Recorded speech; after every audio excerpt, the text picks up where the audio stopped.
My name was Claude Neal. I was 23 years old, a Negro farmhand from Marianna, Florida. On October 19th, 1934, a white girl named Lola Kennedy was found violated and murdered, and I was accused. They pointed at me. There was no real proof. It didn't matter. My life was over the moment they said my name. They took me from jail. They drove me to a quiet spot by the river. This wasn't a secret. They had announced it. The white people knew to come. They didn't just hang me. They made a project out of it. They took their time. They beat me with fists and clubs. They took hot metal irons and pressed them into my skin. I could smell my own flesh burning. Then they took a knife. They cut off my toes, then my fingers, one by one. The pain was a white-hot world with no edges.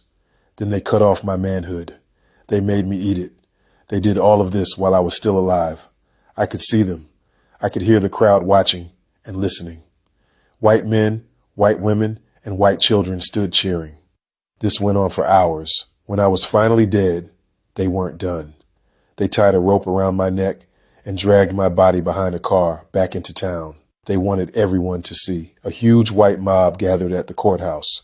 They demanded to see my body lynched again. When the sheriff said no, they rioted. They broke windows. They went into the Negro part of town and beat any Negro person they encountered. They burned homes and injured an estimated 200 Negro residents that night, simply for being a Negro and living nearby. Finally, they got what they wanted.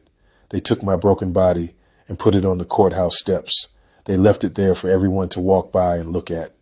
Families walked past me like I was a display in a museum of fear. No one was ever arrested, not one white person.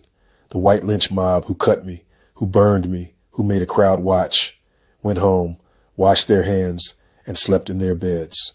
The newspapers wrote that it was too brutal. They didn't write that it was murder.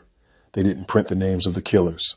They treated my murder like the weather, a bad storm that just happened. They killed me to teach a lesson.